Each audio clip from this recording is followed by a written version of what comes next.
We welcome you into another edition of Lion Country Kia's Goon Ironhead show, live from Quaker Steak and Lube on this Tuesday. And lots to get into today, Goon. I'm not even exactly sure where I want to start, but I guess we'll start with Penn State football, since that is first and foremost what we're interested in and what I suspect most of the audience is interested in as well. And I will say, for the majority of Saturday's game, it felt like Penn State was Penn State and Rutgers was Rutgers, and the world was as it should be. Yes, they're very true. And by the fourth quarter, I watched the game right over there. I watched the first half at home, and I don't trust myself out in public watching this team play. Fair enough. So I came out at halftime, and I was like, all right, we're playing pretty well. We got the defense is really playing well. We got the ball moving right now. A couple quarterbacks running, we're throwing the ball well, and then we just decided to put the emergency brake on, I think. I don't know. We started just I don't know. It just seemed like we just got real stagnant by the end of that game. Yeah, it sputtered for sure. Yep. But that being said, again, a solid win against a rising program. Rutgers is certainly far from the elite that Penn State is aspiring to be. But for the most part, Penn State did what you kind of think it should do most years against Rutgers in that game. Took care of business, did get its second straight win, and looks to build momentum here toward I got to tell you what they are hoping will be the regular season finale. I made a statement in front of my wife on Saturday, and she was like, that's actually pretty mean.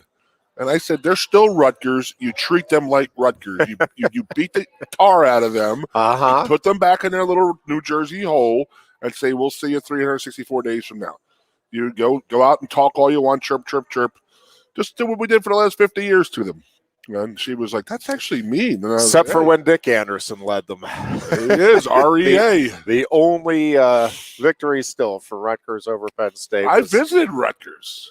Is that right? Yeah, there was an assistant there named Pat Flaherty who went on to do very, very well with the New York Giants and their Tom Coughlin as the O-line coach. Yep. He was a Penn State GA with my brother here, so he was sort of close with my family, and I liked him very, very much. So I actually visited Rutgers. I mean, people are like, oh, I mean, USC, Michigan, Miami, Texas, and I'm like, I visited Rutgers. I got a couple of good ones in there, but then I'm like, I visited Rutgers.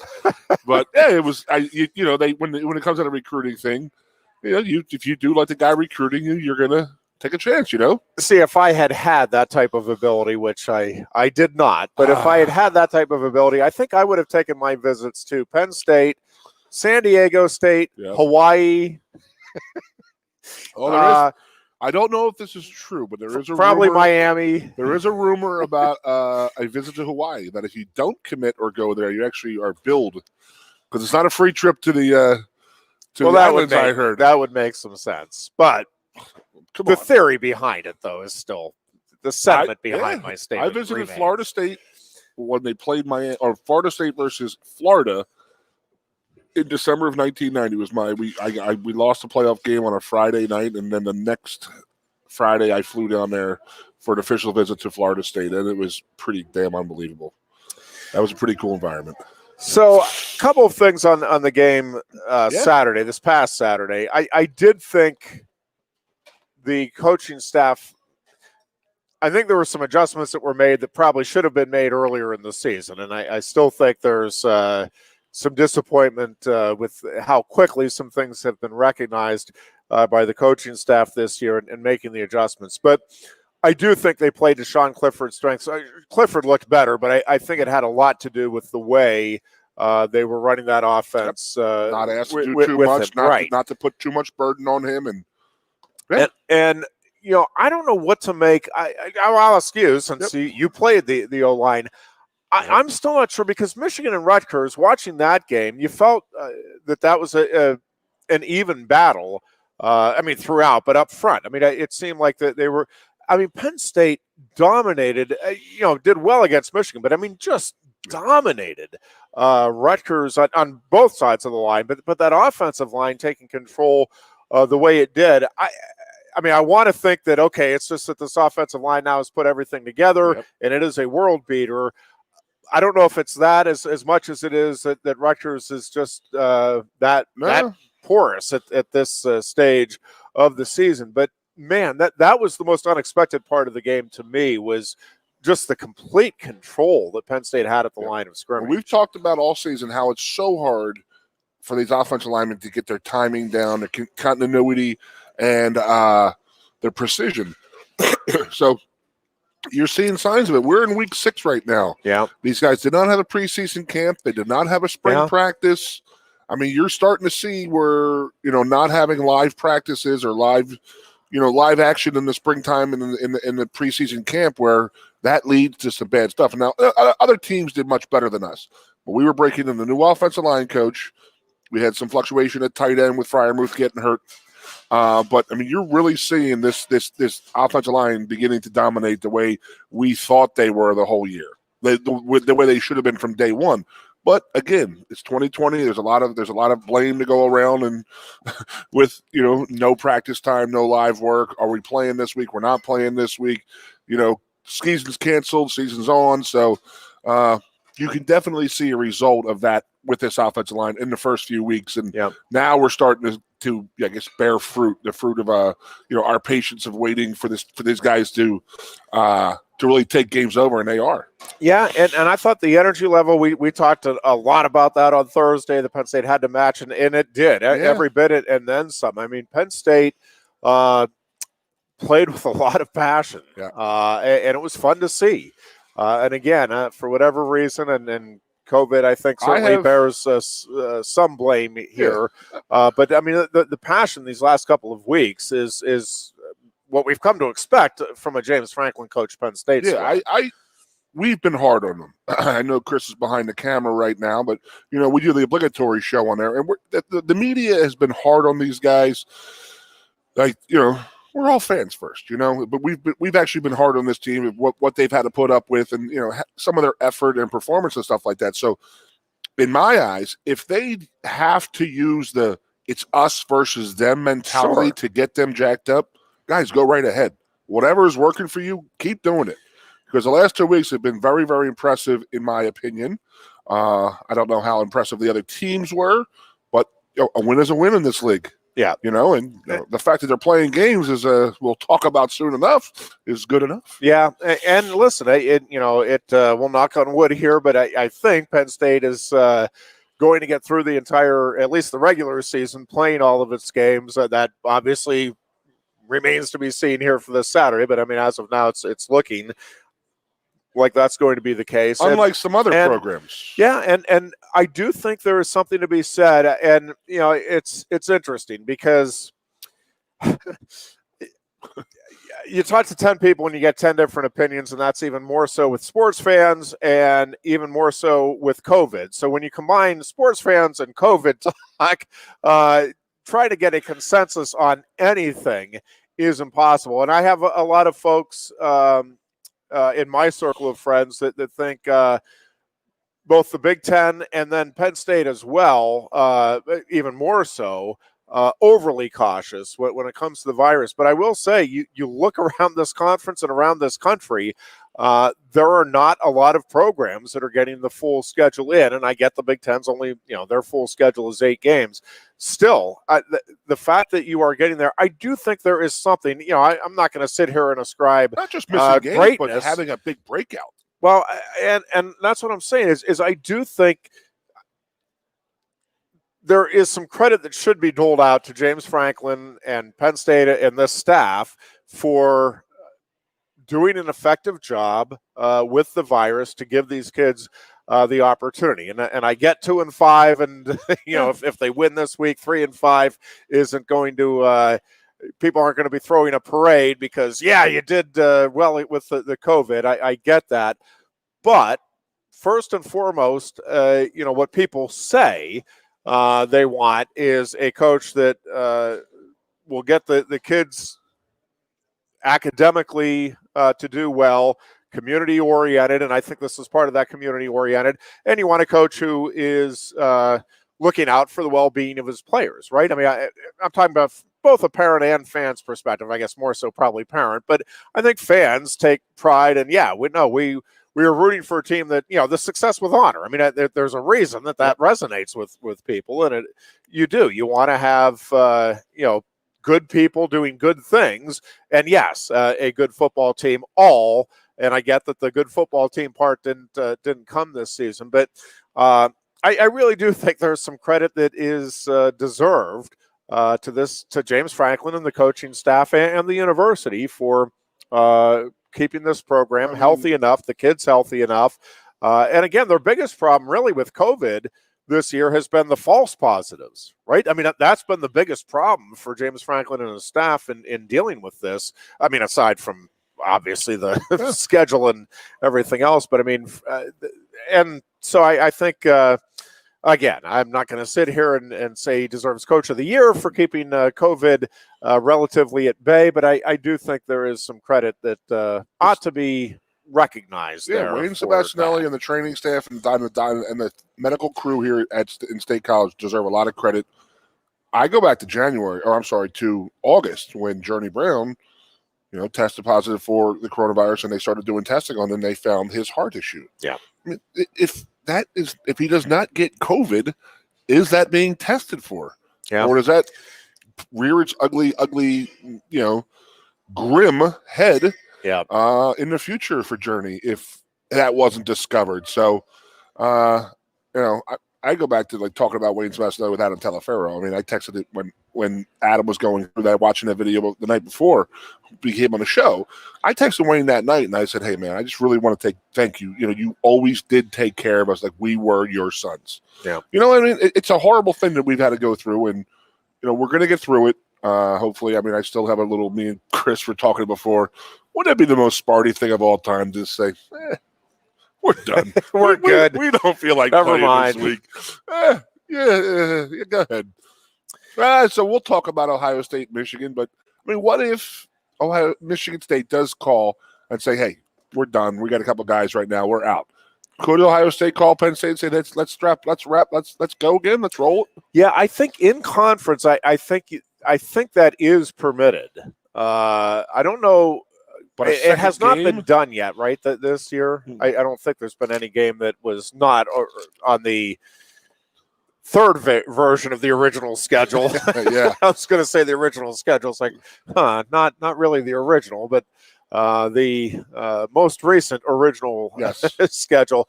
But yeah, I think that is a possibility, and I think Ohio State would certainly be open to it.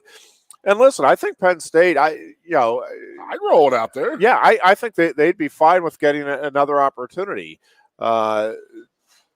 So, we'll see. Again, hopefully everything goes off as scheduled with Penn State. If you did not hear, everything will not go off as scheduled with Ohio State and Michigan.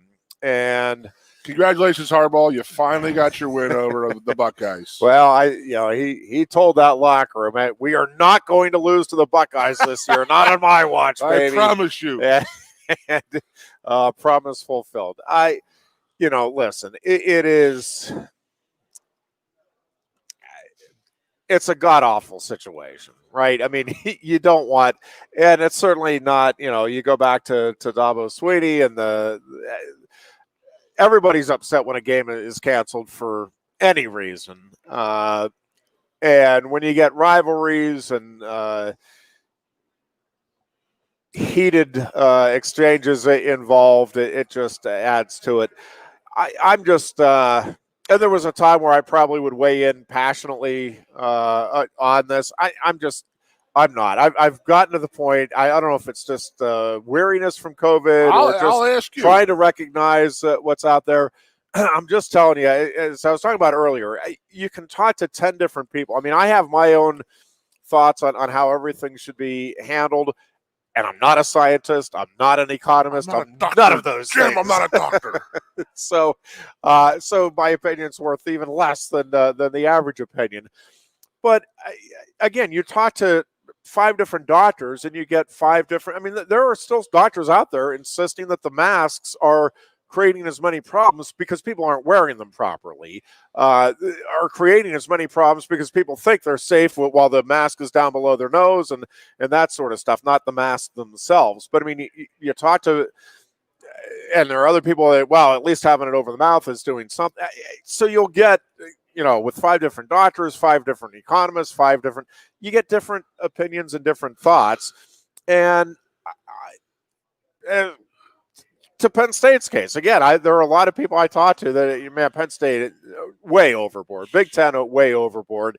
But Penn State's going to get, I'm not going to win again, but I think it's going to get its full schedule in with the regular season. Are we the only team? And there are not a lot of teams in the country. I think we're the only team in the Big Ten who will play the whole. In the Big Ten, and we're one of the few. Penn State would be one of the few in the country that would get a full slate of games in. I don't know how, I'll have to go look at the exact numbers, but there are not a lot of teams that have had 0 games canceled as a result of COVID in college football. All right, my job to interview you now. I want your opinion. You got the Ohio State-Michigan fiasco going on right now. People are complaining that it's done on purpose. However it was done, it's done. It's over. Do you think the Big Ten should come out and say we're going to rescind that rule that says you can't play the Big Ten title without 7 games in? I don't think they ever should have made. 6 was the. I don't think they ever should have made the rule to begin with. To be honest with you, because you. I mean, what if everybody only got 4 games in? Right? I mean, I'm talking about everybody in the country. I mean, you didn't know how this was going to play out. You couldn't know. So I think setting any kind. I just think. This has been badly handled from the Big Ten. I've heard so far. Well, I just think this has been badly handled from the Big Ten from the get-go. Like with everything, I just think you should take the wait-and-see approach. I think putting anything hard and fast that if we don't get this or do this, then this can't happen. I think let's, hey, we're going to start the season with the idea that we really want our championship teams to have 6 games under their belt. That's what we're going in with the idea. I mean, I think having more flexibility in the initial setup, I think you look ridiculous if you do. They may rescind it, and I can make the argument that, I would make the argument that it is worth rescinding because Ohio State, to me, is very, very clearly the best team in the Big Ten. I mean, I just don't think it's debatable. I don't think there's anybody else even close. Wisconsin has a fine football program. Northwestern's having a terrific season. Nobody is playing football at anywhere near the caliber that Ohio State is. So, would it make sense to create the exemption? Yes, but I just think you look absolutely ridiculous, which, the Big Ten has not shied away from looking ridiculous, so I don't know that it cares. But I think you do look ridiculous if in the final hour you go back on a rule that you established as a firm rule at the start of the season. I think it makes you look foolish. That being said, I think you look probably equally foolish if you have a Big Ten championship game Indiana and Northwestern with a second team quarterback Indiana squad against Northwestern. I mean, who in their right mind is going to think that is a real Big Ten championship game? So I guess the bottom line is I think the Big Ten has ultimately put itself in an awful box, and it did it to itself again with just poor planning and poor communication at the onset. If you put me in charge and you gave me the parameters that are, hey, this is, we're inserting you now this week. This is what has been done. Yeah, I'm going to say, listen, we're waiving the way this is played out. I also think you do everything you can to get Ohio State another game this week, right? Well, that's my next question. I mean, I think that's what you want to see out of conference, because I know there's I think it has to be in conference. I don't think you can go back but on the that. Country at large is sitting there saying BYU just drove 3/4 of probably 7/8 of the way across the country. Yeah. I don't think play Coastal Carolina. That one I don't think you can go back on if you're the Big Ten. Well, what if it's the SEC, a.k.a. the Texas A&M is open? Yeah, I just don't think you can go back on the intra-conference rule that the Big Ten. And I get it. I mean, I'm saying they're going to. Well, they dogged Nebraska this year. Nebraska had Chattanooga lined up to play, and then they says no. The Big Ten said no. Right. So what you're saying is I'm saying Precedence was set in that week. Yeah, and I just now saying 6 games, that could be fixed. But you set precedence by telling Nebraska no. Correct. I also think I just don't think with the outbreak that is out there, you're creating the opportunity for a nightmare scenario for the Big Ten where you play a game and then out of conference and then bring the virus even more so into the conference. I mean, the worst case scenario would be you go play whoever, BYU, and then there's an outbreak in the team that Carolina plays. Play you. That team, they'll will play anybody. Yep. So I just we'll see. The Big Ten did itself a disservice. Has there other? No, right? It's just there's only for this weekend. Yeah. I don't think so. Somebody was saying. I'll look here while we're talking, but I think Purdue is having an outbreak, or is I don't know that.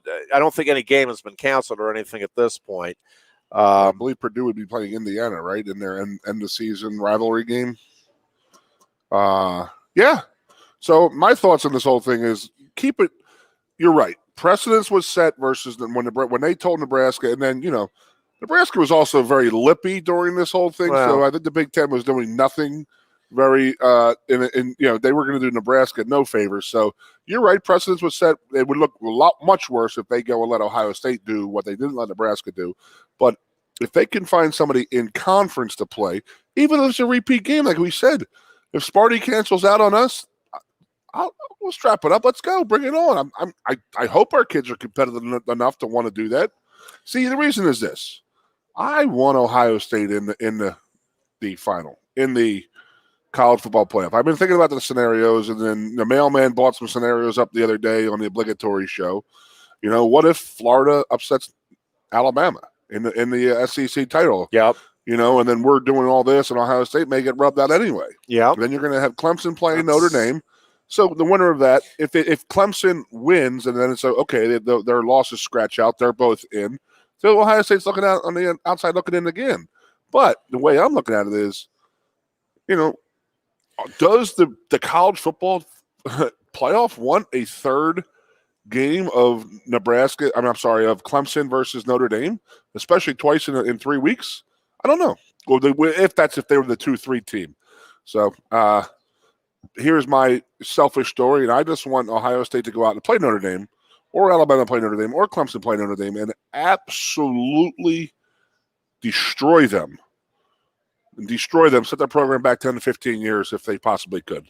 That's just how I feel about Notre Dame. Just a couple of reports real quickly. The Purdue football program has canceled practice Tuesday to evaluate the results of recent COVID-19 testing. So they're playing Indiana? They're scheduled to play Indiana on Saturday. Nothing being reported right now regarding the game on Saturday, but that is not that's not a good sign. No, that is not what you're wanting to see. So I guess potentially you could have Ohio State and Indiana play another again for the Big East for the Big Ten East title, which I don't know. Maybe that would be fitting. Although Penix if Indiana wins that game without Penix, I mean they deserve to be in the Big Ten championship game. And Ohio State can avenge their one really bad win this year. They didn't play well in that game. They did not. Not. I don't know. The second half. It's crazy. So I was on the Nitwits on Sunday night, and Mark Brennan asked me this, and him and Neil Rudell were breaking my chops. And says, well, "What do you think?" They expected me to say, "Screw the Big Ten. Screw Ohio State." And I said, "No, man." I said, in 1994, they screwed us over royally. There's no doubt, in my opinion. The Big Ten did not go and fight for us, change the rules, and say you don't have to play in the Rose Bowl. You can go play in a national title game. They didn't allow that. Every university in this conference is absolutely broke right now. And you're going to turn down maybe a $50 to $100 million windfall from not letting one of your teams get into that playoff, possibly win a national title, and each team gets another $2 or $3 million in there, Kitty? Bull. I could say the S word if I wanted to because we're not on the radio anymore, but that's total bull crap if you don't think that they're looking at that bottom line. Yeah, and I think that's ultimately the Big Ten is going to do what it needs to do to follow the money, baby, to give Ohio State the opportunity. And I don't really have a problem with it. I have a problem with the Big Ten again putting itself in a situation where you're right. Why did they even has say to renege? It was just a dumb rule to put in at the start of the season and completely unnecessary. Again, there was an opportunity. If everybody had only gotten 5 games in, that rule basically says, okay, and then you can't have a Big Ten championship game, so now you're turning away the revenue, title. Not just from the college football playoffs, but from the Big Ten championship game, which again is absurd. I just don't know why that rule was even put in. I think it would be fine to have come out and said, listen, our hope is, what we're aspiring to is we want to at least get everybody 6 games. We certainly want the championship teams to get to 6 games. But to pigeonhole yourself like that, I just think was I think that they said it to probably try and scare programs. Like, hey, but don't screw around, guys. If you don't get the 7 games, if you don't play 6 games, you're done. Yeah. I mean, they may have done that to try and scare programs. That's the only logical thing I can think of. Yeah. And I'm not very logical. I suspect you're right about that as the reasoning behind it. Again, first of all, I think you need to trust your member schools a little more than that. And again, I think having that as the goal that, hey, we really want, our championship teams to get 6 games in, that's something we're aspiring to.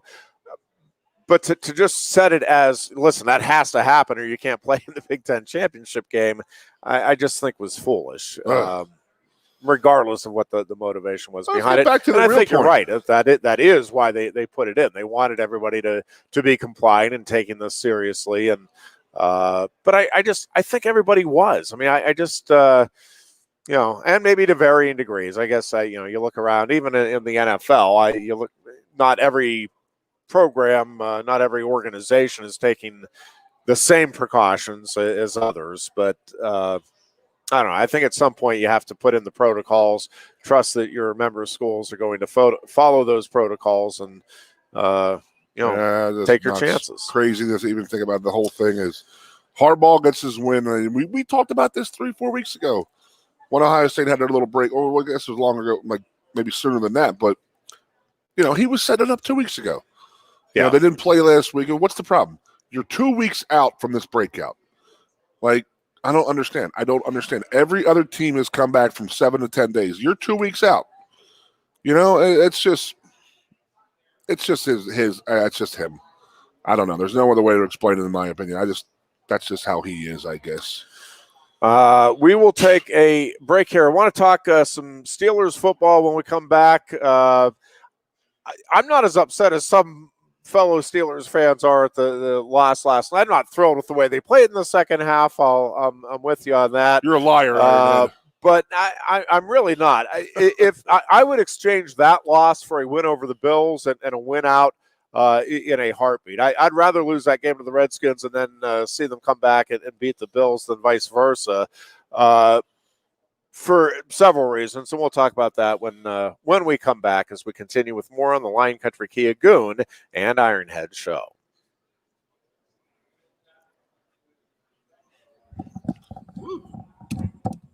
Johnny Broom here, and if you're in the market for a new Mazda or a pre-owned car, truck, van, or SUV, nobody beats a Blaze Alexander deal. But don't take my word for it. Dutch and Bruiser say tell him Johnny sent ya. Tell him Johnny sent you. Hey, Johnny sending you. Tell him Johnny sent you. Tell him Johnny sent ya. Yeah, the real Daisy.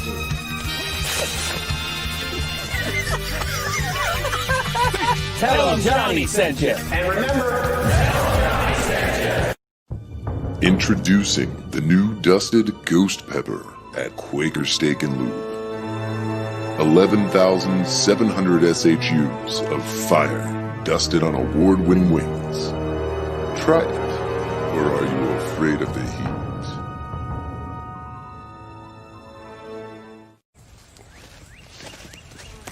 This is evidence of a good time. And we welcome you back into the Lion Country Kia Goon and Ironhead show here on this Tuesday. Steelers last night just did not show up for the second half. offensively, team continues to struggle. The running game was just absolutely atrocious. And I don't know how much, Benny Snell not being able to get a yard down at the goal line is just beyond frustrating, because that's the guy that you're expecting to be able to get, a yard or two when you need it. I mean, even more so than James Conner. So, even with Conner in there, this has not been a gangbuster ground game that the Steelers have had here in 2020. And I do think, listen, you can be a pass-oriented team and be very successful in the NFL and even win a Super Bowl, but you've got to be able to run the ball for a yard when you need it, especially as we head into the winter months here. So it was a discouraging loss in that regard. I will say I do think the Redskins are playing better and better football. I do think Ron Rivera has that organization heading in the right direction very quickly. And that is a good defensive line. There's no question that the Redskins have a solid defense and a very good defensive line.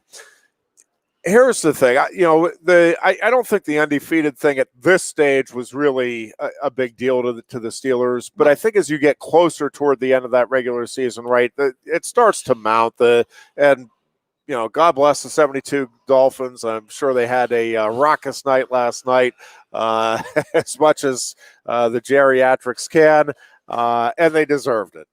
But for me,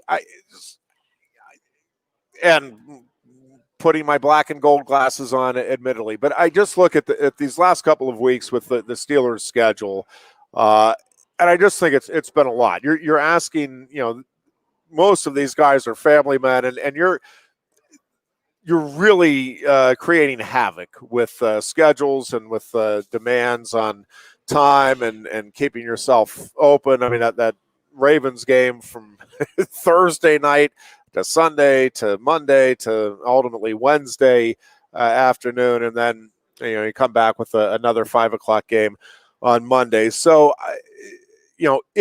big if here, because I think it's certainly very possible the Steelers now go on a 2-game losing skid. But if the trade-off is, if it was, listen, you're going to lose one game, pick the game that you're going to lose from here on out. I would rather it be Washington last night and then build some momentum here toward the playoffs, get that offense in sync a little bit. The offense, for whatever reason, and I don't know if it, how much of it you blame on the scheduling, how much of it you blame on James Conner's absence, or exactly what's going on there. But the offense has just been out of rhythm, remarkably so these last couple of weeks. And they're going to have to get in rhythm against the Bills, or they will suffer their second straight defeat here, will the Steelers. But I think, getting a win over Buffalo gets the taste of that Washington loss right out of your mouth. And then you got it. Then you're looking again. The question is, can you get the number one seed in the AFC? And that's, a big deal just because of the off week. So to me, this Bills game is really the last opportunity now to against a real quality opponent. And, I know the Browns are coming. The Bengals are solid when healthy, but this is an opportunity to play really good. I mean, I think the Bills are a very dangerous team come playoff time, and I love the way that Buffalo team is playing. I still think what Sean McDermott has done up there is just fantastic. So we'll see. But I would rather, again, have had that loss last night if the Steelers bounce back with a win over Buffalo, because I think that the win over Buffalo is more meaningful than the loss to Washington. I would have to say that the pressure is now off for the undefeated season. Yeah. Because if they had won last week and they got into Buffalo and they were going to Buffalo and win that, then it's turning into Roger Maris's quest for 61 home runs. His hair starts falling out. Everybody's worried. It's all they're talking about, But no longer worried about that. The team and winning the conference. We got to go undefeated. That's all everybody was caring about. I have enough Pittsburgh friends that I don't think it really mattered to them. Like, okay, we're still winning. in going towards home field advantage and then having that first round bye. I mean, that's the ultimate goal. Yes, it would be wonderful. It's icing on the cake to be undefeated, but I mean, I think you guys should be happy you got the loss. I mean, you'd rather not lose to a Redskins team, but they do come from a power conference, the power division. From the NFC beast, I don't know why you're bringing out hateful statements that. The Washington football team. Oh, geez, excuse me. I apologize. Out of nowhere, hatred being spewed by the Goon today. The football team and I'm not the going to sit here and tolerate that. Yeah, and they're all riled up about being in first in the NFC least right now. And hey, take it, No, but I'm saying you got that out of the way. The loss is gone, and no one's talking about undefeated season anymore. Now your concentration is going to be on Buffalo, Cincinnati, Cleveland. Yeah, no one's talking about it anymore. It's not a bad thing. Yeah, it stinks you guys lost and all that. Yeah. But I mean, if you noticed last night, once the weather was bad, and those floating passes that he throws and Claypool comes down with and this and that, they were floating a little bit last night. Yeah, he didn't get a lot of help. The receivers were dropping balls that they have not been doing all season until these last couple of weeks. And I don't know what the final drop count was, but it had to be 7 or 8 anyway that they dropped last night. Ebron that were had easily catchable. On his own. What's that? Ebron had 3 or 4. Yeah, Ebron did not have a stellar performance. That's for sure. Between both, I had Ebron and Benny Snell on my fantasy team this week. That worked out real well for me. Ironhead's one of the 1% of people who played Benny Snell last night. Yeah, well, it's because both my other backs are out. I had J.K. Dobbins is on the COVID list, so he's out tonight for the Ravens. And then I had Frank Gore with the Jets. Play. Who was, one play concussion. 2 yards, but he was questionable going into that thing. So, Lord. Yeah, it was – my team is – I do have to talk some crap about my fantasy team, man. I am absolutely dominant this year. I'm in 2 leagues. I have 3 wins total, I think. Fantastic. Just ridiculous. Absolutely ridiculous. But, hey, fit well in the NFC all good. So then there we go. We're on TV right now. The Eagles – the NFC least. The Eagles should start Jalen Hurts this week.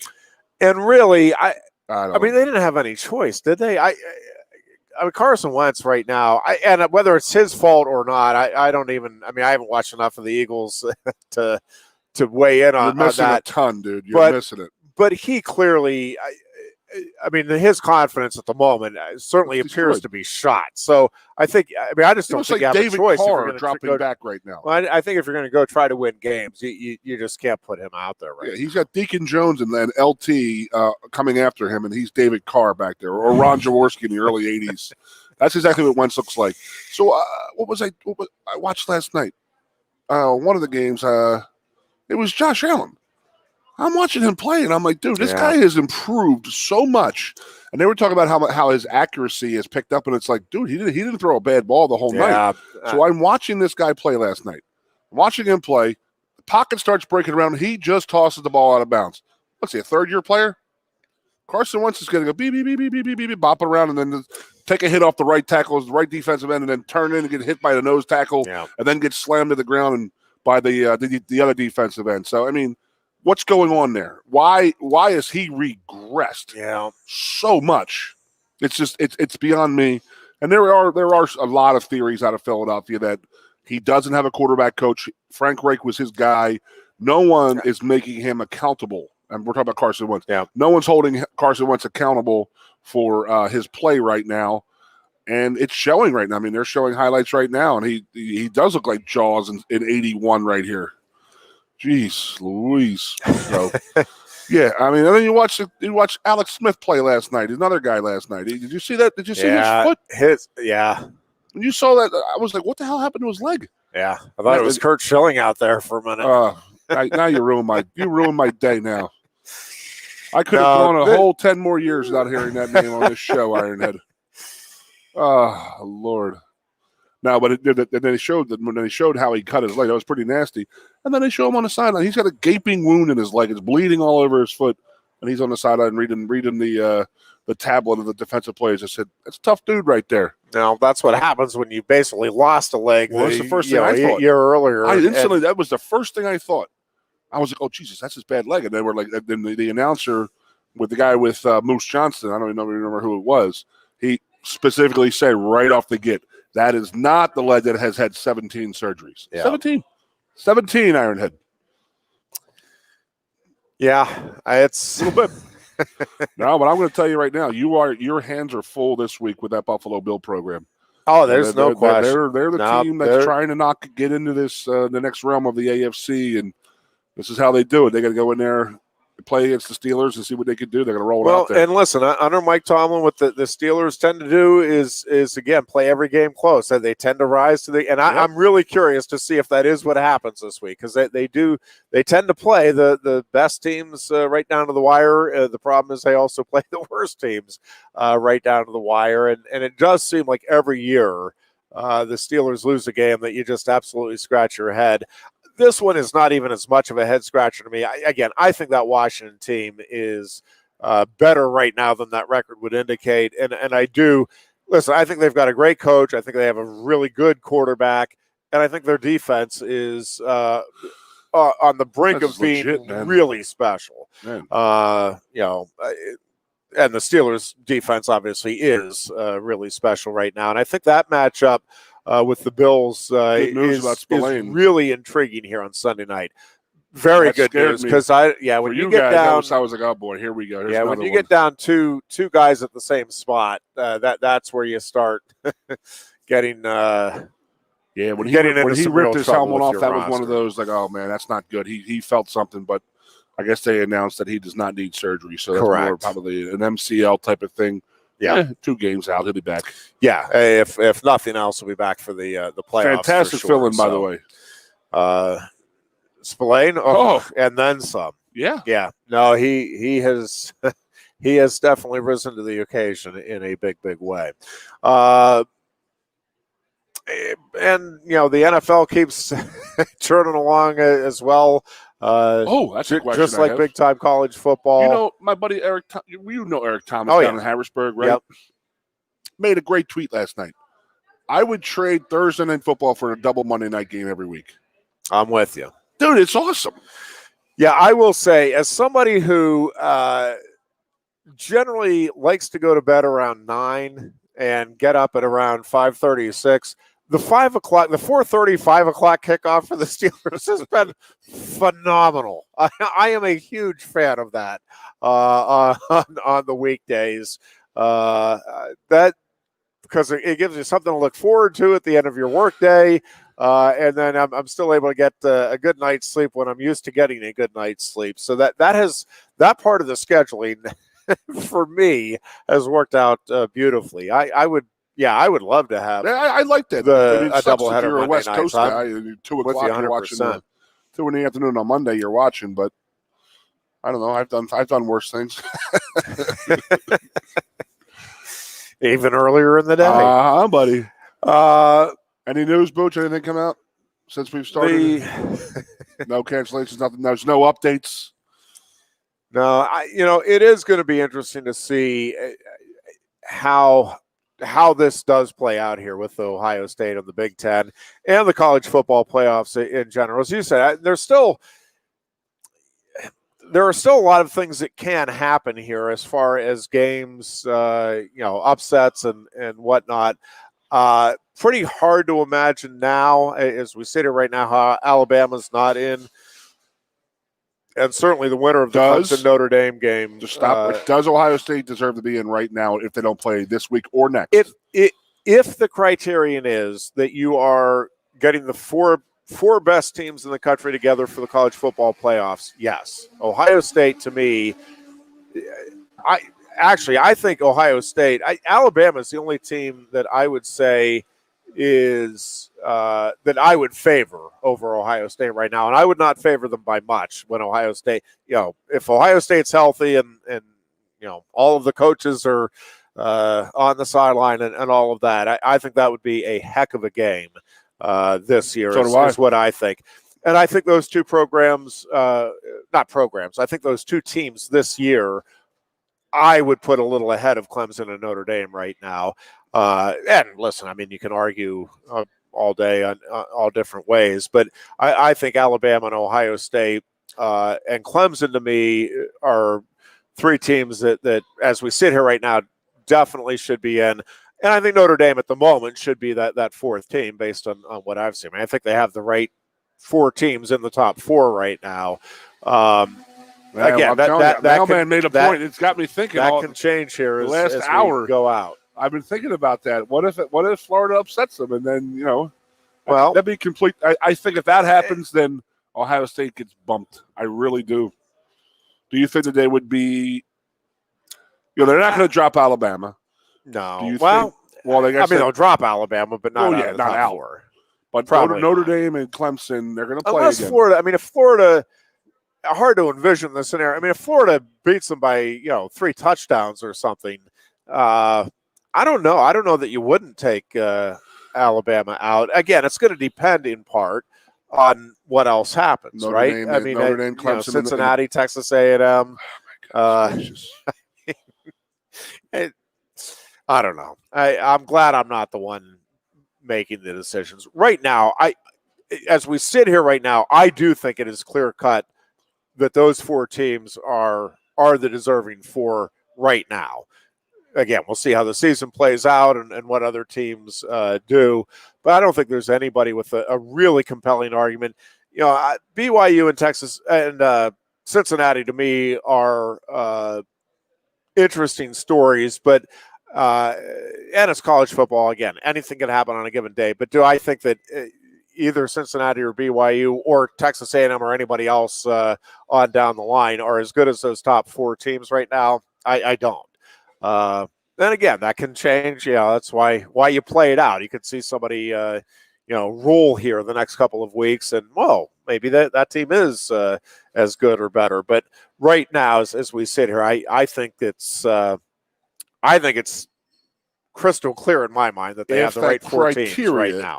But it's an ever-changing criteria that they need to change this year for that. Otherwise, I think if they go off of last year or the year before's criteria or how they're going to, I don't think they'll pull them in.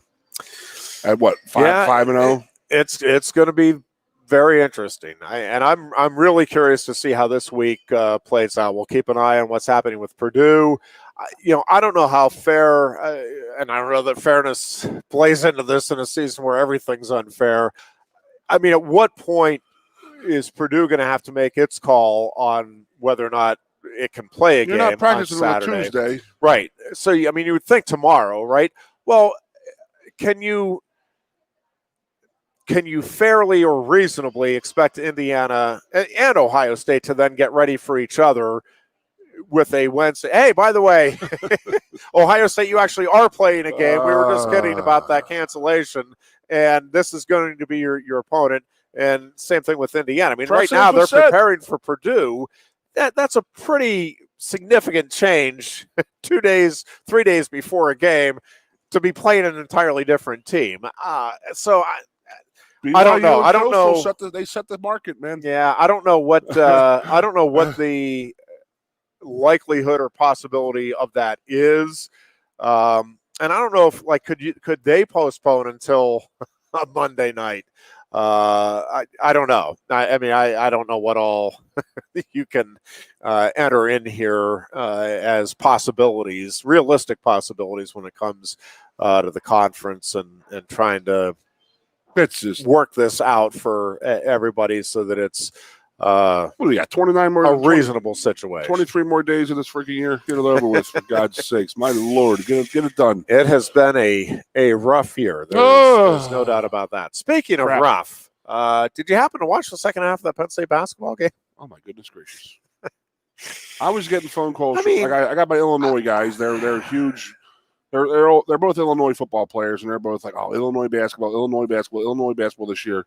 One guy calls me the other night. He goes, dude, Penn State is playing like the top team in the country right now. I said, yeah, that when first they go half, 4 guards, they can roll, man. That first half against Seton Hall, that is one of the prettiest halves of basketball I can ever remember Penn State playing. Yep. And I've followed the program pretty closely since the mid-'70s.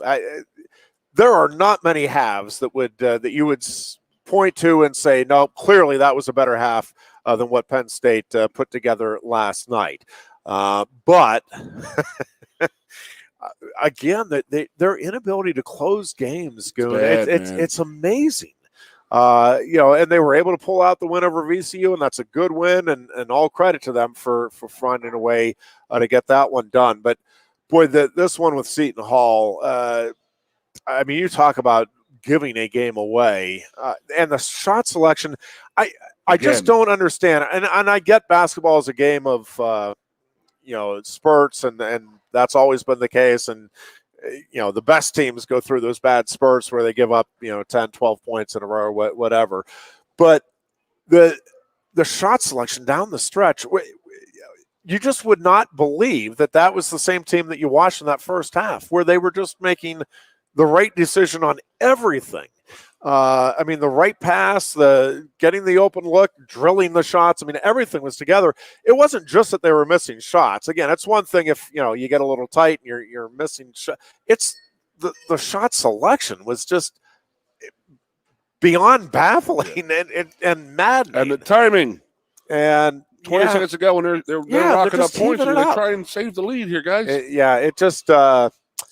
Very, very frustrating and disappointing loss. There, so we'll see if they can bounce back tonight, and we'll see.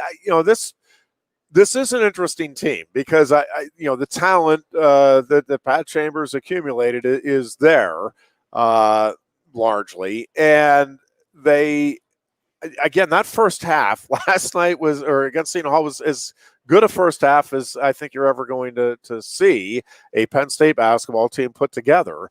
So you see what they're capable of doing. And I mean, if they play the way they played in that first half against Seton Hall, against anybody, Illinois or anybody else in the Big Ten, they're going to be right there. And if they play the final 4 minutes, they're going to get blown out by anybody and everybody on their schedule. So, we'll see. Hopefully there are lessons learned from these last couple of games. And they've been dealing with this for the last 4, we'll 5, see 6, 7 because seasons. And that's the thing. We'll see because it just seems to be a recurring theme, no matter who the coach is, no matter what players are coming through the program. So we'll see. Again, hopefully, I'm willing to give. This is this season. We'll see if they've. The disappointing thing is you were hoping they would have learned those lessons from down the stretch. Maybe they needed the loss to finally have it resonate. I don't know. We'll see. But boy, they can be an exciting team. I mean, again, that first half was just spectacular to watch and a whole lot of fun. And you just put two of them together, it'd be fantastic. Yeah, no, it was just unbelievable to watch that second half and especially the final, whatever it was, 4 or 5 minutes. And 8 points in a minute and 20 or a minute and final, a half. A couple of minutes were just disastrous. 19-point lead, and you blow that, and you blow an 8-point lead with a minute and 20, a minute 30 to go. That's bad. Yep. Recipe for disaster. But you used a big word there. You said largely, and that's going to be the problem down the line. Well, for sure. That'll definitely be the biggest problem with this team going down the road because now Pen's got some big boys out there. We got nothing. You got Harrar out there who's going to do whatever he can. He's going to sit there and fight you, this and that. But, he's not matching up well with a guy who could go inside, outside. Yep. So could be you needed to win these games. Yeah. And go into the Big Ten with a little bit of mojo. So, I mean, maybe it's like the football thing. A bad loss is probably a really, really good thing because it'll bring your guys back down to earth a little bit and make them study a little more, do a little more film work, and if they use it right? Yeah, because we were talking about that for Penn State football after Ohio State. It's like, well, some good lessons there. Let's see how they use them against Maryland. Hopefully, the basketball team. It didn't happen at Rutgers, so that's the good thing. True enough. It's Sparty week, buddy. You didn't mention the land grant trophy. We will be talking a lot about the land grant Pat trophy Bowlen Memorial Trophy on Thursday for sure. As we do get ready for Penn State and Michigan State, but we'll talk about that game. Trophy. Oh yes, he did. Yes.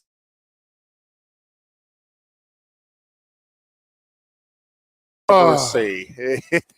It's truly a remarkable piece of hardware. My goodness gracious. We will talk about that and much more on Thursday. Until then, be safe and be good.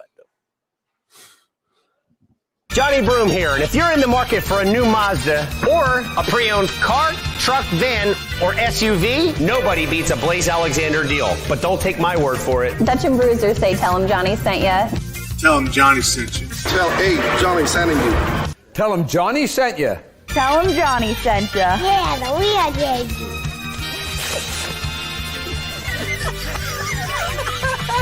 Tell him Johnny sent you. And remember, Introducing the new dusted Ghost Pepper at Quaker Steak and Lube. 11,700 SHUs of fire dusted on award-winning wings. Try it, or are you afraid of the heat?